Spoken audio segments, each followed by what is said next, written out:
ओम शांति। आज 29 जनवरी 2021 है और आज के बाबा के साकार रूप से चले हुए मधुर महावाक्यों का स्पष्टीकरण देंगी आदरणीय आशा दीदी।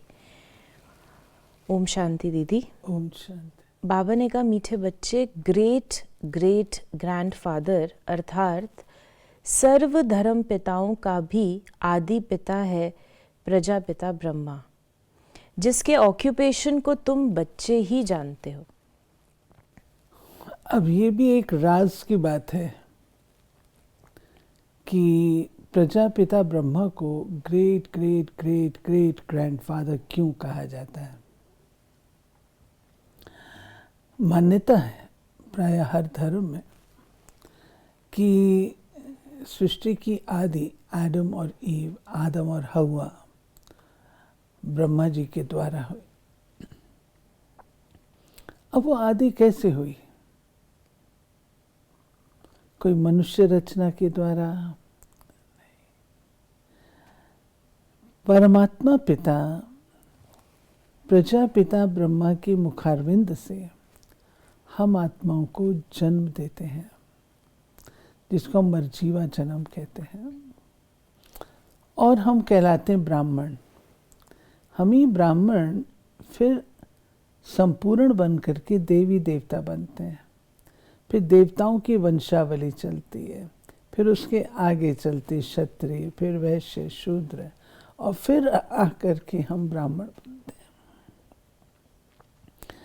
तो आदि पिता कौन हो गया? ब्रह्मा। तो सारी सृष्टि की वंशावली की आदि करने वाला प्रजापिता ब्रह्मा, इसलिए उनको कहते हैं great great great great grandfather. प्रश्न है, कर्मों को श्रेष्ठ बनाने की युक्ति क्या है? इस जन्म का कोई भी कर्म बाप से छिपाओ नहीं। श्रीमत के अनुसार कर्म करो तो हर कर्म श्रेष्ठ होगा। सारा मदार कर्मों के ऊपर है। अगर कोई पाप कर्म करके छिपा लेते तो उसका 100 गुणा दंड पड़ता। पाप वृद्धि को पाता रहता है, बाप से योग टूट जाता। ये बाबा हम बच्चों को स्पष्ट कर रहे हैं कि मैं अंतर्यामी नहीं हूँ, जो आपके हर कर्म को बैठ करके मैं देखूं, जानूं, और मुझे उसकी आवश्यकता भी नहीं है। जैसे एक बिजली घर के द्वारा हम सबको मीटर दिए हुए हैं और मीटर की रीडिंग से पता लग जाता है कि आपने कितनी बिजली खर्च की। ऐसे ही शिव बाबा ने हम सब आत्माओं को देखने के लिए जो मीटर दिया है वो है संस्कार। हमारे संस्कारों से पता लग जाता है कि हम किस क्वालिटी की आत्मा है। तो बाबा कहते हैं कि शिव बाबा से कुछ भी छिपा हुआ नहीं है, और वो कहता है मैं अंतर्यामी भी नहीं हूं। जानी जाननहार है। वस्तुतः वो हमारे हर कर्म को जानता है, हर संकल्प को जानता है, स्वप्न तक को जानता है। लेकिन वो कहता है मुझे ये सब बातों में जाने की जरूरत ही नहीं है। मैंने आपको जो संस्कार का मीटर दिया है उससे मैं समझ जाता हूँ। तो मुझसे तो तुम कुछ भी छिपा नहीं सकते हो।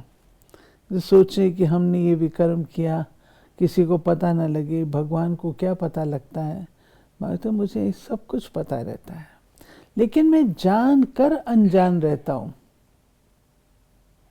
जान कर अनजान रहता हूँ, जान कर भोला बन जाता है। तो बाबा ने कहा कि पाप वृद्धि को पाते रहेंगे, बाप से योग टूट जाता है, फिर ऐसे छिपाने वालों की सत्यानाश हो जाती है। इसलिए सच्चे बाप के साथ सच्चे रहो। यदि कोई मिस्टेक की है, भूल की है, और ये निश्चय ये मेरा पिता है, और ये निश्चय कि ये मेरा सर्जन है, तो उससे छिपाना नहीं होता। सच्चाई से बता देते हैं तो उसका इलाज भी हो जाता है। और अगर सच्चाई नहीं बरतते हैं तो फिर तो मुश्किलात आती ही है। तो बाबा कहते हैं कि मुझे सब कुछ सच्चाई से बताओ। बाबा ने कहा दुनिया के मनुष्य तो समझते हैं 40,000 वर्ष यहाँ और रहने का है। ये बात कल्प के आयु से संबंधित है। लोग समझते हैं कि जो कल्प की आयु है 4 अरब 32 करोड़ कितने लाख है।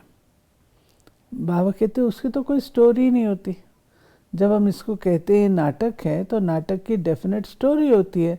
4 अरब 32 करोड़ वर्षों की कोई स्टोरी नहीं हुआ करती।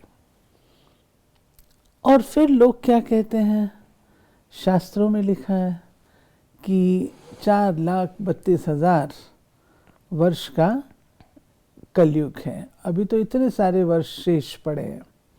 तो बाबा कहते हैं ऐसा नहीं है, सोचो तो सही। 40,000 वर्ष भी अगर पड़े हुए हैं, अगर कलयुग की ये हालत है जो शास्त्रों में वर्णित है, कलयुग की हालत, वो तो हम इन आँखों से देख रहे हैं ना। धर्महीन राजनीति है, विवेक शून्य आनंद है, मानवता शून्य विज्ञान है, प्रेम रहित प्रभुत्व है, अंधश्रद्धा युक्त भक्ति आदि आदि, सदाचारहीन व्यापार है। इतनी सारी बातें जो धर्म ग्लानि की हैं वो हमें अभी दिखाई दे रही हैं। और यदि कलयुग और बड़ा है तो आप कल्पना करो, अगर बच्चा इतना काम कर रहा है तो बुजुर्ग होगा, जवान होगा तो उसका क्या हाल होगा। इसलिए इतने लाखों वर्ष की बात नहीं है। कल बाबा ने बड़ा अच्छा बोला है, कलयुग बच्चा ने बहुत थोड़े समय के लिए बचा हुआ है।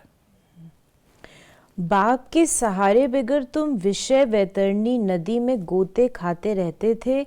आधा कल्प है ही भक्ति। ज्ञान मिलने से तुम नई दुनिया सतयुग में चले जाते हो। मतलब भक्ति में तो भटके ही ना हम, इधर गए उधर गए, बहुत कुछ किया। तो ज्ञान में आकर के हमको राह मिलती है, लक्ष्य मिलता है। बाप नया मकान बनाते हैं तो बच्चे समझते हैं ना, हमारे लिए मकान बन रहा है, खुशी रहती है। ये है बेहद की बात। शिव बाबा हमारे लिए नई दुनिया बना रहे हैं।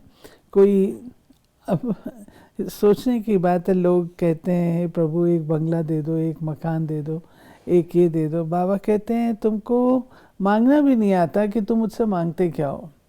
मैं हूँ कौन और मांगते मुझसे क्या हो। एक मकान एक बंगला तो कोई आज का मनुष्य भी दे देता है, कलयुगी मनुष्य अपने नौकर को भी दे देता है।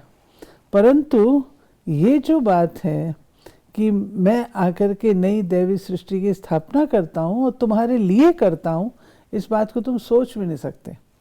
इसलिए बाबा कहते यह है बेहद की बात। बाबा ने कहा कि खुशी में गदगद होना चाहिए। अगर छी बना तो फिर वह खुशी आएगी नहीं। भल कितना भी माथा मारे, फिर जैसे वो हमारा जाति भाई नहीं। बाबा कहते हैं कि अगर बाबा का बनने के बाद फिर भी अगर गंद में ही खेलना है तो वो जाति भाई कैसे हुआ। वो तो फिर इस परिवार का नहीं है ना। जिसको ये समझ नहीं, जिसको ये पता नहीं, जिसको ये अच्छा ही नहीं लगता, तो हमारे परिवार का कैसे हुआ। बायोग्राफी कुछ नहीं जानते, सूक्ष्म वतन में ब्रह्मा को दिखाते हैं, फिर प्रजापिता ब्रह्मा कहाँ से आएगा। ये 2 ब्रह्मा का राज है कि जिसको प्रायः अभी ब्राह्मण भाई बहनें जानते हैं कि ये जो ब्रह्मा है इस सृष्टि का, वह पुरुषार्थी है जिसको शिव बाबा अडॉप्ट करते हैं और उनके द्वारा नई दैवी सृष्टि की रचना का कार्य करते हैं। ये जो अडॉप्शन की कहानी है वो यहाँ की है, इस सृष्टि की। सूक्ष्म वतन में कोई अडॉप्शन नहीं है। फिर सवाल उठता है कि वहाँ पे ब्रह्मा कौन सा और कहाँ से आया। वो बाबा ने साक्षात्कार के लिए बनाया। ये जो ब्रह्मा है इस लोक का, उसको लक्ष्य दिया जाता है कि तुमको पुरुषार्थ करके ऐसा फरिश्ता बनना है, ऐसा महान बनना है। तो वो ब्रह्मा है संपूर्ण और ये ब्रह्मा है पुरुषार्थी। ये पुरुषार्थ करके वैसा बनता, ये व्यक्त और वो अव्यक्त। बाबा ने कहा कि मैं तुम्हारी सेवा में उपस्थित हूँ। तुमने डिमांड की है कि हम पतितों को आकर पावन बनाओ, तो तुम्हारे कहने से मैं आया हूँ, तुमको रास्ता बताता हूँ, बहुत सहज मन मना भव। कभी कभी बाबा रमणीकता में कहते हैं मैं तुम्हारे बुलाने से थोड़ी आया हूँ, मैं अपने पाठ अनुसार आया हूँ। तुमने तो मुझे भक्ति में बुलाया, मैं तब थोड़ी आया। लेकिन ये बाबा हमको ये रियलाइज करा रहे हैं, एहसास करा रहे हैं कि बच्चे तुमने मुझे बुलाया तो मैं आया। कितना तुमने पुकारा, मेरे लिए कितने व्रत नियम, कितने तुमने यात्राएं की, और अब मैं तुमको लेने के लिए आया हूँ। तो तुम्हारे डिमांड पर आया, तुम्हारे रिक्वेस्ट पर आया हूँ, तुम्हारे निमंत्रण पर आया हूँ, तो फिर मेरा कहना तो मानना होगा ना। आज का वरदान है, ज्ञान की गुह्य बातों को सुनकर उन्हें स्वरूप में लाने वाले ज्ञानी तू आत्मा भव। ज्ञानी तू आत्माएं हर बात के स्वरूप का अनुभव करती हैं। जैसे सुनना अच्छा लगता है, गुह्य भी लगता है, लेकिन सुनने के साथ साथ समाना अर्थात स्वरूप बनना, इसका भी अभ्यास होना चाहिए। मैं आत्मा निराकार हूँ, ये बार बार सुनते हो, लेकिन निराकार स्थिति के अनुभवी बनकर सुनो। जैसी पॉइंट वैसा अनुभव, इससे शुद्ध संकल्पों का खजाना जमा होता जाएगा और बुद्धि इसी में बिजी होगी, तो व्यर्थ संकल्पों से सहज किनारा हो जाएगा। ये बाबा ने ये जो बात कही है, ज्ञान सुनते हुए आप उसको स्वरूप में लाओ, ज्ञान स्वरूप बनो, ज्ञानी नहीं बनो, ज्ञान स्वरूप बनो। ज्ञानी बनना माना थियोरी के रूप से, ज्ञान स्वरूप मानना उसको अडॉप्ट करना, जीवन में अपनाना। वो चीज़ बाबा कहते हैं, जो पॉइंट तुम सोचो उसके स्वरूप बनो। स्मृति स्वरूप, जो स्मृति में आए उसको स्वरूप में लाते जाओ। स्लोगन है, नॉलेज एवं अनुभव की डबल अथॉरिटी वाले ही मस्त फकीर रमता योगी हैं। नॉलेज एवं अनुभव की डबल अथॉरिटी वाले ही मस्त फकीर रमता योगी हैं। जो नशे में रहें, सदा नशे में झूमते रहें, वो वही हो सकते हैं जो ज्ञान और योग के नशे में रहते हैं, अनुभव की अथॉरिटी बनते हैं। अगर अथॉरिटी नहीं है अनुभव की, तो वो नशा नहीं चढ़ेगा। तो ये थे बाबा के आज के मधुर महावाक्यों का स्पष्टीकरण। यदि आपके मन में भी कोई सवाल है तो आप उसे व्हाट्सएप करें 8826599309 पर। ओम शांति।